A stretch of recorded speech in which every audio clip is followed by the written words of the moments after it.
Magandang araw sa inyong lahat, mga giliw naming tagapakinig. Muli po mga kaibigan, narito po ang isa na namang kasaysayan na aming ihahandog at tampok sa linggong ito. Liham kasaysayan na kapupulutan ninyong aral sa buhay. At ngayon mga kaibigan, narito ang unang yugto ng liham kasaysayan na ipinadala ni Bernie dito sa ating dula. Love and Memories.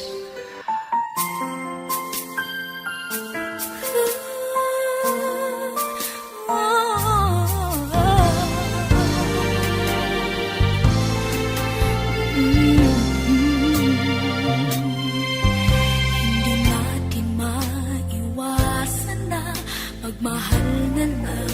Tawagin na lang ninyo ako sa pangalan kong Bernie. 26 na taong gulang.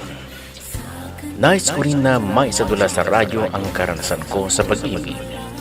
Sana mapili ninyo ang kasaysayan ko. At ganito ko sisimulan ang lahat.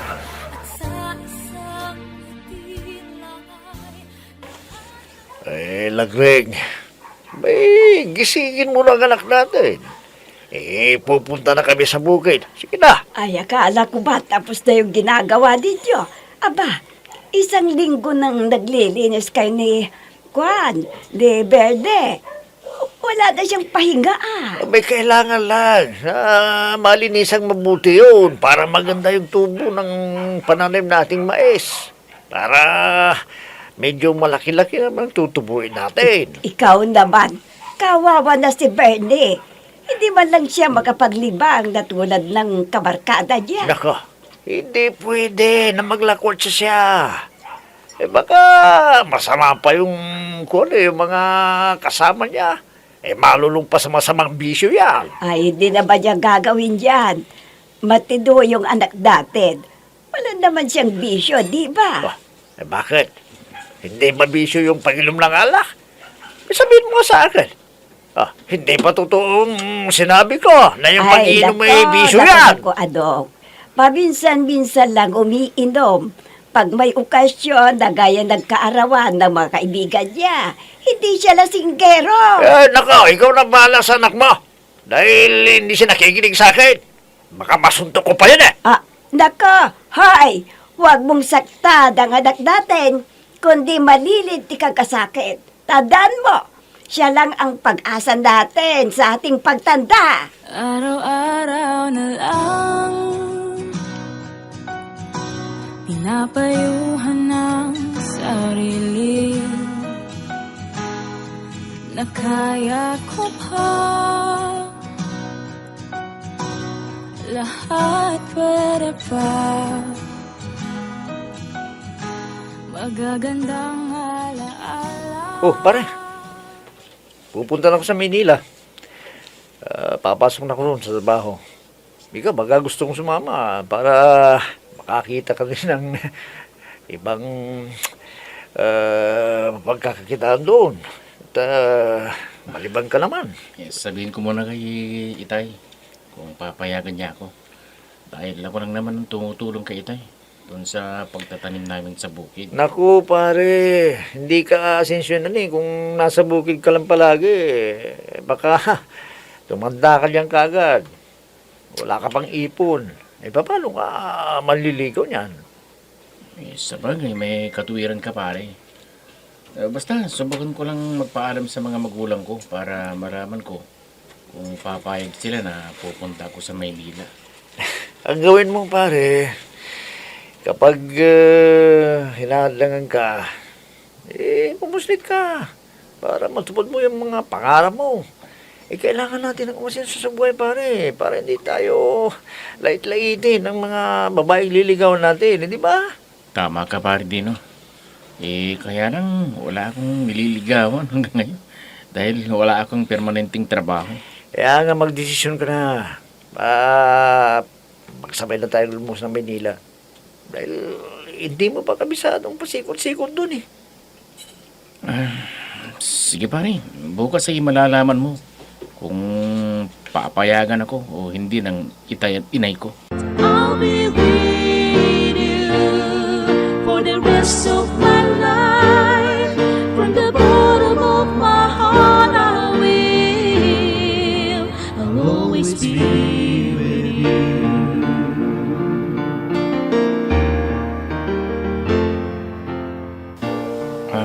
Itay, pwede ba akong sumama kay Dino para magtrabaho sa Maynila? Anong sinabi mo? Pupunta ka na Maynila upang maghanap ng trabaho roon. Nako, huwag kang magkakamaling pumunta roon. Baka hindi mo alam, ang daming maluloko roon. Mag-iingat po ako, Itay. Lahat ng barkada ko ay nasa Maynila na nagtatrabaho. Ako lang naiwan dito. Kaya nagpapaalam ako sa inyo. Alam niyo, naiinggit ako sa aking mga barkada eh. Bakit? Ano mo sa palagay mo, ha? Ha? Sa pagtatrabaho dito sa bukid? Hindi mo trabaho yan? Oo nga po, Itay. Pero iba yung... Tama na! Basta hindi ako papayag na pumunta ka na Maynila. Akala mo ba, maganda yung buhay doon sa Maynila? Hindi. Marami ang pumupunta roon, pero bumabalik din dito. Mas mabuti pa raw ang buhay dito sa probinsya. Nako, tumataas ang presyon ng dugo ko sa'yo. Diyan ka na na. Itay, sandali lang. Mag-usap muna tayo. Pambihira naman Itay ito. Hindi niya ako pinayagan. Ayaw ko na sa ganitong buhay. Kailangan na makahanap ako ng disenteng trabaho para hindi na ako mabigo sa nililigawan ko.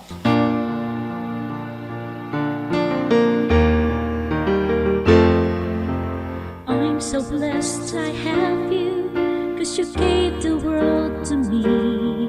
You're my inspiration, the perfect one in my life forever. You make my life complete. Ay, anak, pagpasensyahan mo dagitay bo. Magkis ka buda. At tulungan mo sa gawain dyan sa bukid. Para hindi siya magalit sa iyo. Inay, kung ganito, trabaho sa bukid lang gagawin ko, hindi ako aasenso. Ako lang naiwan na walang disenteng trabaho. Kaya yun ang dahilan. Kaya lagi akong bigo sa mga nililigawan ko. Birthday, anak. Naaawad ako sa iyo. Pero alam mo naman ang ugali ng itay mo. Kung ayaw niya, hindi mo mapipilit. Tignan nyo, Inay. Hindi ako makabili ng pantalon ko. Iisa lang at luma na. Kaya nahihiya ako, pati damit ko. Hindi na napapalitan. Bakit ayaw akong payagan ni Itay na maghanap ng ibang trabaho? Tama na yan, anak. Ang mabuti pa ay bumili ka ng bagong terno ng damit na isusot mo. Paano ako bibili? Wala akong pera. Huwag kang maigay, anak. May itinago akong pera na hindi alam ng itay mo. Kaya yun ang ibibigay ko na ibili mo ng iyong bagong damit at pantalon. Pero Inay, baka may paggamitan kayo. Huwag na lang.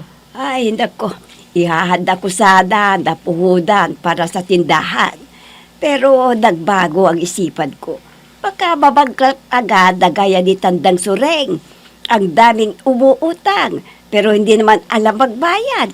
At teka, kukunin ko sandali ang pera para makapunta ka na sa bayan at makabili ng kailangan mo.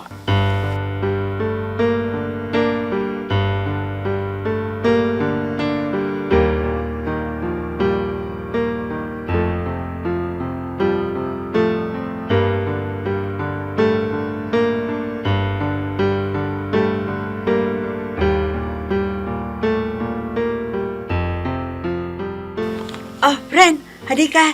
Samahan mo ako sa mall. May bibilhin tayo. At saka tayo magme-merienda sa fast food. Yan ang gusto ko sa'yo, friend. Lagi akong libre pag nagpapasama ka sa akin sa mall. Yun naman talagang hiling mo, hindi ba?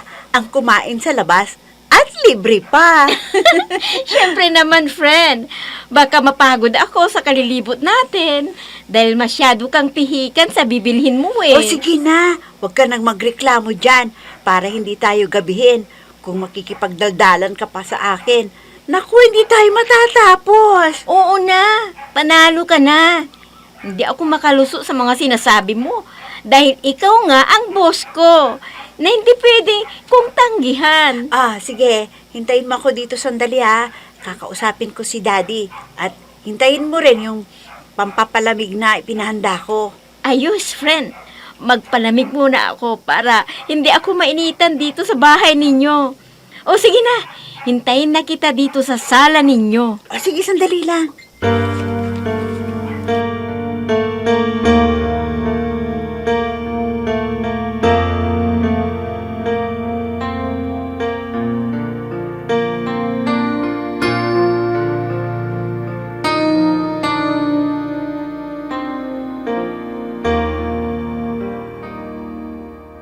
Dad, pupunta kami ni Dina sa mall ha, sandali.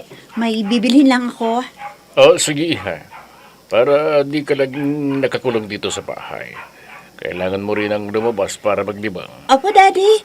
Naiinip kasi ako dito kaya tinawagan ko yung kaibigan ko na si Dina para samahan ako na bibili.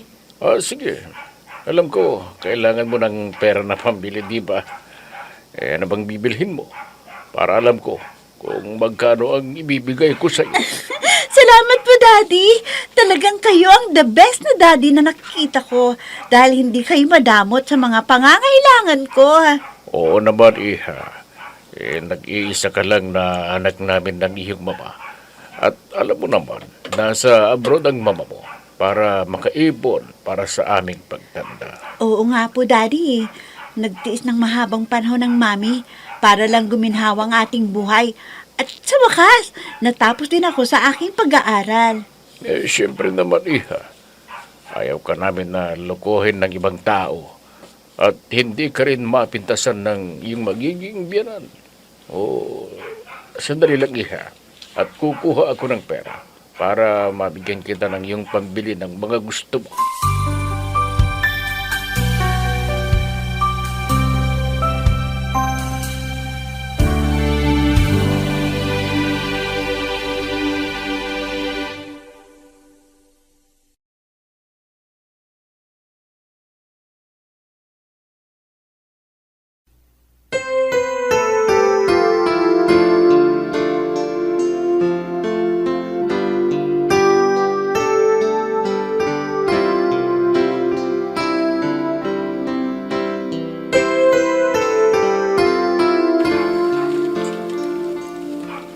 Greg, asan yung anak mo?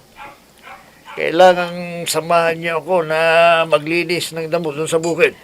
Kwad Adong, nagpaalam sa akin kanina na puntahan yung kaibigan para sabihin na hindi mo siya pinayagan na pumunta sa Maynila. Ano? Alam na namang maraming trabaho sa bukid, umalis pa. O kaya umiiwas lang na sumama sa akin dahil ayaw niya magtrabaho sa bukid. Ay nako, huwag kang mag-alala. Baka bago magtaghali ay uwi na siya. Ano? Bago magtanghali, ano ba magagawa niya raon? Naku lang, Greg. Baka kung ano pang magawa ko sa anak mong yun, sinasabi ko sa'yo. Ha? Huwag mo na magsaktan ang anak natin. Kawawan naman Tumigil ka! Kaya nagiging matigas ang ulo niya na dahil kinukonsinti mo mga ginagawa niya. Hay, hindi ako ganyan na. Naaawa lang ako sa kanya.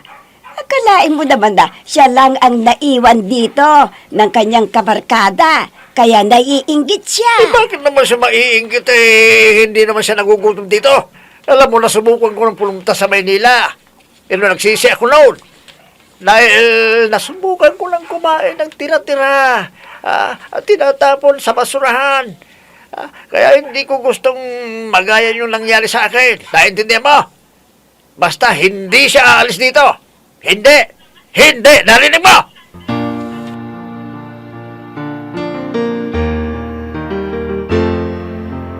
I'm so blessed I have you, 'cause you gave the world to me. You're my inspiration, the perfect one in my life forever. You make my life Naku naman, nakakapagod ang mag-ikot dito sa mall. Ang daming tao ngayon. Di naman sila bumibili, kundi nag-i-standby lang at nagpapalamig. Oo nga, friend Kaya iba yung pag-iingat ang gagawin natin Dahil nakahalo dyan yung mga mapagsamantalang tao. Yung mga mandurukot at kidnapper, andyan yan. Eh, syempre, ang hirap yata ng pera ngayon. Kaya sa madaling paraan nila kinukuha ang pambili ng kanilang kailangan. Talagang kumakapit sila sa patalim, sabi nila.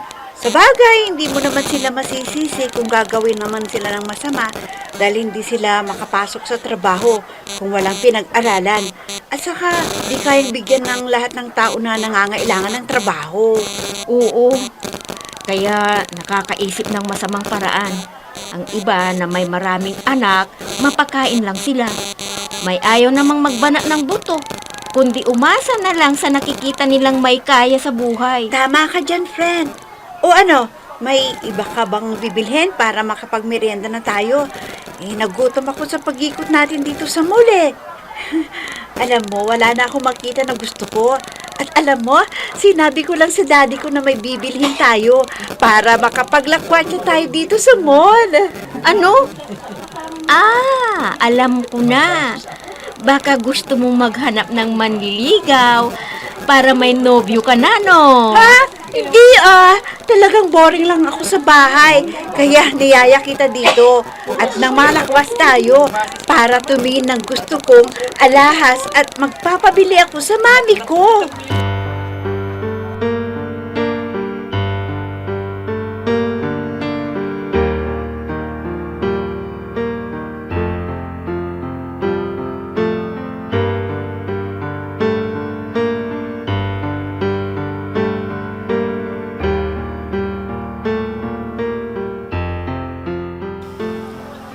Ayan, kompleto na. Nakabili na rin ako ng 2 t-shirt tsaka cellphone. May natira pang pera na ibinigay ni Ina. Maghahanap muna ako ng medyo murang sapatos. Teka, doon sa banda ron, may nakikita akong magandang sapatos doon. Pupuntahan ko. Bernie! Bernie! Oh, Dina, ikaw ba? Oo. Di mo na ba ako nakikilala? Bakit? Nagbago bang itsura ko? Medyo lang. Dahil dati kasi ikaw ay... Dati pangit ako, di ba? Oh, syempre, alam mo naman, makabago na ang panahon. Marami nang naimbento na pampaganda. Teka, nag-shopping ka? Ang dami mo namang pinamili. Ah, oo nga pala, may kasama ako. To, kaibigan ko. Papakilala ko sa'yo. Ha? Asan ba yung sinasabi mong kaibigan mo? Sandali lang ha. Oh, teka, ayan na pala siya eh. Yung babaeng lumalapit sa atin. Siya ba?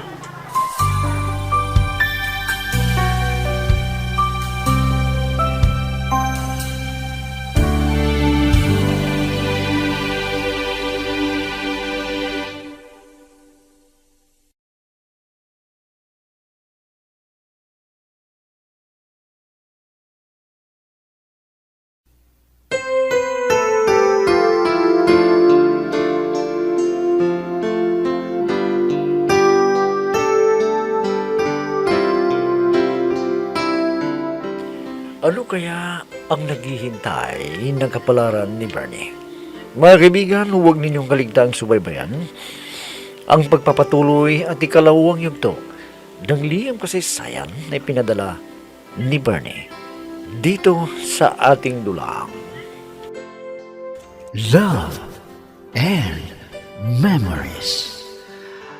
Mga nagbibigay buhay sa ating dula ay sina Mayra Abrihal Narnola, Susan Malikdem, Robert de Guzman, Yehuda Ismael, Eva Alcoriza, Jun Cabato, Ami Diaz, at si Oscar Ora.